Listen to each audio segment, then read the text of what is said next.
STAI stock analysis and STAI stock prediction. Is it a buy right now? Watch this 4-minute video till the end to find out.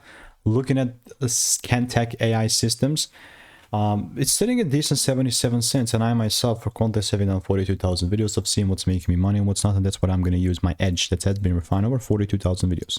Yes, that's correct. You can see how much I've done on this YouTube channel. It's a flex. Yeah, specifically STAI, for me beforehand, my idea was bearish, and not only did we deliver, it was so on point. I'm sure to prove. Something that was made 20th of May, you know, specifically 3 weeks ago.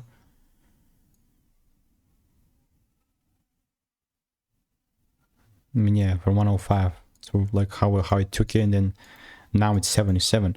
Honestly, like, to be very kind and honest, like, not trying to be nice, this is just a bearish market still for me. I'm not even like willing to sell this, because what the hell is this, you know? But for me to be bullish, it must break with a full candle close about 120 first thing, or second thing, there's some crazy catalyst. Other than that, if you want to learn how I'm making 5-10K per month trading for free, click the first link in the description and get my free emails and insights free.